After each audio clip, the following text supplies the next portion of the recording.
Hi again, folks. This is David Villar, and welcome to this video in which we discuss plants causing photosensitization. If you wonder why we include this topic in the liver module, you will see that sometimes problems of the skin result from a compromised liver function. Now, photosensitization is no more than just a type of inflammation of the skin and occasionally of the conjunctiva and cornea of the eye, which is caused by increased susceptibility of the skin to damage by ultraviolet light. It is most likely to occur in sunny climates when light is more intense and of longer duration each day. And unlike sunburn or photodermatitis, there has to be a photodynamic agent. And on this slide, we see that the photosensitizer forms an unstable high-energy molecule when exposed to UV light, and when it returns to the ground state, the energy is passed on to an oxygen molecule, and reactive oxygen species or free radicals are produced that cause cell damage. As we can see on these pictures, the condition is more specific to lightly or non-pigmented areas of the animal that have less hair. In sheep, there is severe edema of the ears and face, resulting in a condition known as big head. And you can notice there is photophobia because the eyelids are closed, and there might be even corneal damage that can lead to blindness.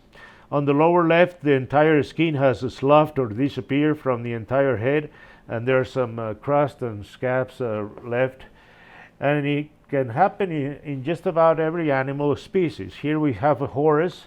Redness develops very rapidly, and if the exposure continues, it will eventually cause death of the skin tissue and sloughing or peeling off from the underlying tissue. On this video, we have a cow, and the distribution of the lesions is related to the skin pigmentation. As you can notice, the unpigmented or white skin is turned into a large crust of necrotic skin, just like a cardboard. And as you can imagine, the underlying tissue becomes also inflamed, and scabs form all over the inflammation. Now, there are three classifications to photosensitization. Primary photosensitization happens when the photodynamic agent is ingested and with the systemic circulation reaches the skin and is exposed to UV light. It could also happen that the toxin comes in direct contact with the skin and is absorbed that way, but this is not very common. There are a number of plants that contain primary photosensitization agents, and we will see some of them next. Now, the next one, type 2, aberrant pigment metabolism, is a very rare condition. It results from a congenital defect in the metabolism of porphyrins, and these porphyrins are actually endogenous pigments that arise from a defective function of enzymes that are involved in the heme molecule production. And the third type is secondary photosensitization, which is the most common in livestock. When there is liver failure, there is a substance known as phyloerythrin, which is actually a plant metabolite of chlorophyll that the liver should eliminate, but because there is some kind of failure, it will stay in the body, and when it reaches the skin, it will initiate the phototoxic reaction.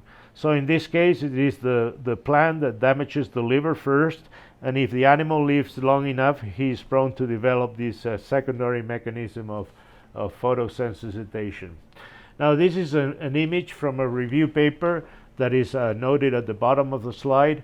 In primary photosensitization, as I said, the animal may directly contact the plant by rubbing against it, but most of the time is through ingestion, in which the toxin is absorbed and gets to the skin with circulation. And in secondary photosensitization is the accumulation of phyloerythrin, which is also a porphyrin that cannot be eliminated when there is cholestasis in the liver, and that's the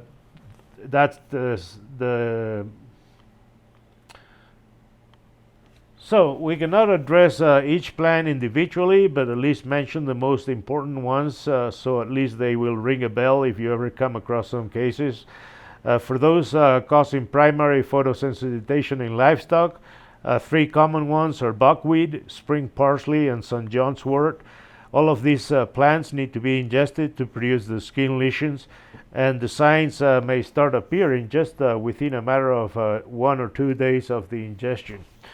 Buckwheat is quite a pretty plant. The leaves have a heart shape and arranged in an alternate manner with one leaf per node along the stem. The calyx of the flowers have 5 petals, and the fruit is called an achene with a single seed that nearly fills all the fruit wall. Now, spring parsley, as you can imagine, is have parsley-like leaves. It's those leaves are finely divided. There are small white or cream flowers that, as you can see, have an umbrella-like cluster. And probably the best known of all of them is St. John's wort. If you see, you will never forget it.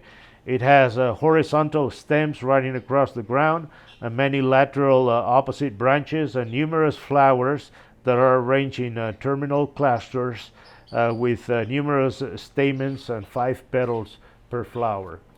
Now, another plant which is in the bishop's, it's the bishop's weed.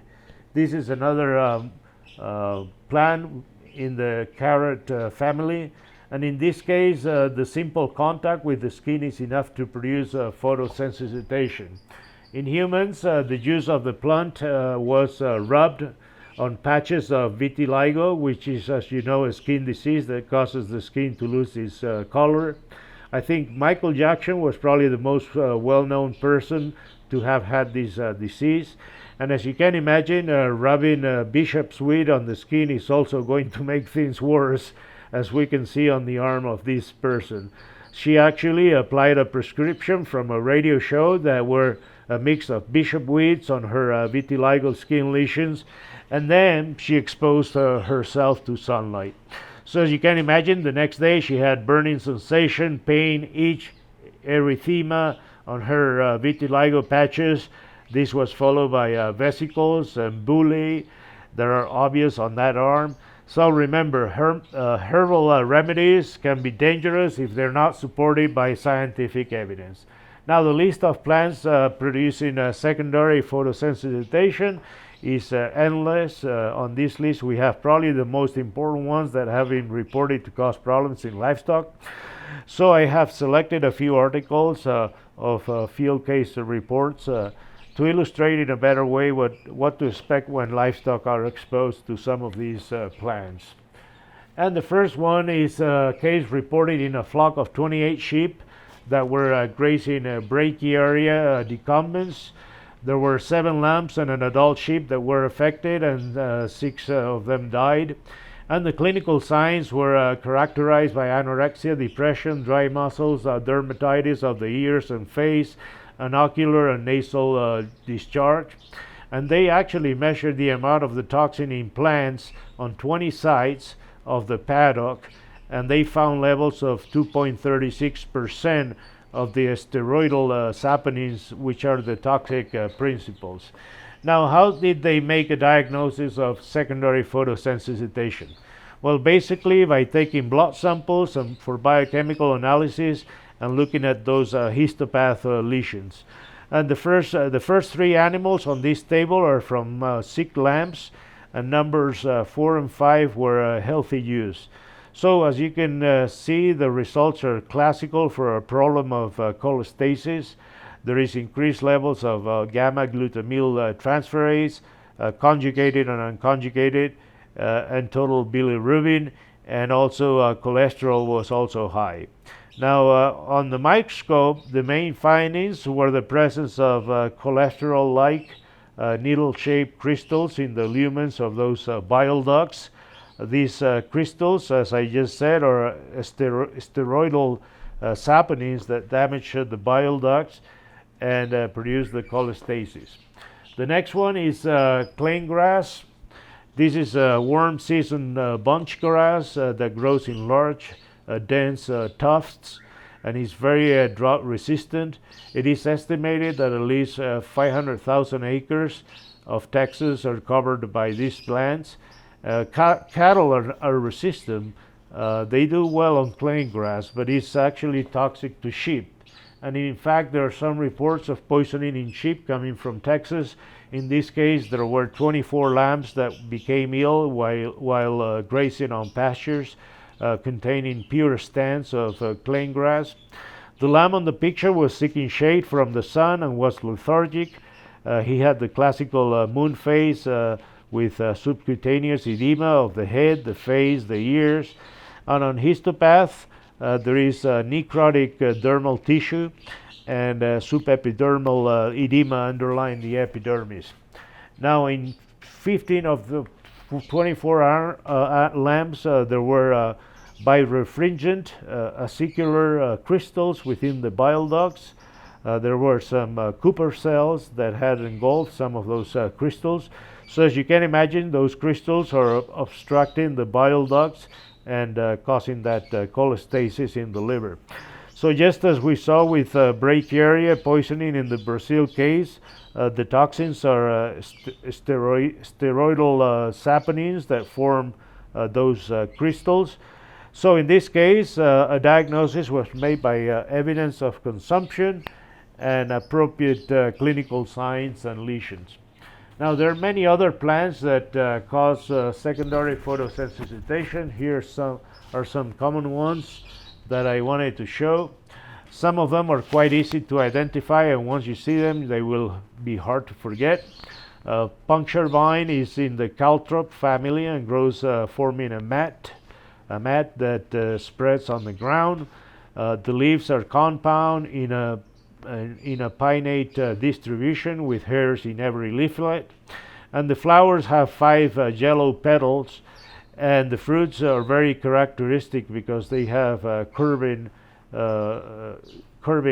spines, as you can notice here. Bunchgrass is a perennial plant in the lily family. It forms also large distinctive clumps of many fibrous narrow leaves, and it's up to 5 feet long. And finally, agave is in the cactus family. It's distinctive for its fleshy leaves, up to 1 to 3 feet long, very stiff and sharply pointed, and they originate from the crown at the ground level. And if you notice, the leaves have prickles on the margins and end up in a sharp spine. And finally, the flower stalk is very tall, up to 6 to 12 feet, and are borne as a terminal cluster on a central stalk. Now, there is a condition known as facial eczema that is caused by a fungus that grows on pastures, particularly ryegrass, which has a mycotoxin that is known as sporidesmin. The toxin also causes liver and bile duct lesions, jaundice, and photosensitization in about 10 to 14 days after the animals are placed on a toxic pasture. The right image shows the 2 structures of the fungus, which are the conidiophores and the conidia of the Pythomyces chartarum, which is the name of the fungus. When there is an outbreak, something that people do is do pasture counts of those spores that you see there that look like a brown barrel or a hand grenade. And if it's greater than 100,000 per gram of grass, that pasture is considered toxic. Now, instead of showing you another clinical case, I'm going to show you a research paper in which they determine how much zinc needs to be administered to protect cattle from sporidesmin toxicity, and also for how long the protection lasts when they give a zinc oxide bolus ruminally. This was published by people in New Zealand. That is actually the country with more problems and losses in livestock by this condition. And as you can see, the title of the paper is a zinc-containing intraruminal device for prevention of sporidesmin-induced cholangiopathy of facial eczema in calves. So the objective was to evaluate the prophylactic amounts of zinc oxide to protect against the sporidesmin toxicity. They made groups of 5 calves each and were challenged with 0.35 milligrams per kilogram of purified sporidesmin. They did not want to make the animal sick, so this was a dose that would cause mild liver damage and some elevation of liver enzymes without making the animal sick. Now, 4 weeks prior to the exposure with sporidesmin, they gave boluses of zinc oxide that would deliver a daily amount of 10, 14, and 19 milligrams per kilogram per day of zinc. And to assess liver damage, they measured gamma glutamyl transferase, and they obviously also measure zinc in serum. Now, the results show that the elevation of GGT was reduced or attenuated in a dose-dependent fashion, with the highest dose of 19 milligrams per kilogram per day, preventing 100% of the elevation of the enzyme. So if we had to use a prophylactic dose, we would obviously go with the highest dose. On this other graph, they showed that serum zinc rose rapidly after the bolus administration. It reached a peak at 2 weeks and then fell away thereafter. Nonetheless, the levels remained elevated for 6 weeks after the administration, and as we'll see, that's what is marketed on some of the commercial products. And finally, the efficacy and the duration of protection is in this other graph. If the bolus was given at 4 to 5 weeks prior to exposing them to the toxin, there was no change in GGT, and so the protection was complete. However, that protection was lower in the calves that received the bolus 6 weeks before the sporidesmin challenge. So as you can see, this is a great research study with enormous applications and importance because it gives farmers a tool to protect their animals if there is nothing they can do about the pastures becoming contaminated with the fungus. And you can check the website of Elanco on their product, which is called Face Guard. I guess no better name to choose. A single application lasts up to 6 weeks, and this is how they market it. So remember, this is most effective when it's given prior to the exposure by sporidesmin. It will most likely won't work or won't have much benefit for animals already showing clinical signs or illness. Because it will probably not reverse those liver lesions. Now, I have not really said anything about the mechanism by which zinc protects, but I don't think anyone has really worked out how that happens. It may probably bind the toxin or and form some type of complex that is eliminated easier with either the urine or the bile. So this is the final slide, guys. I'll see you on the next video. We will continue talking about more toxicants that affect the liver. So until next one, take care and bye-bye for now.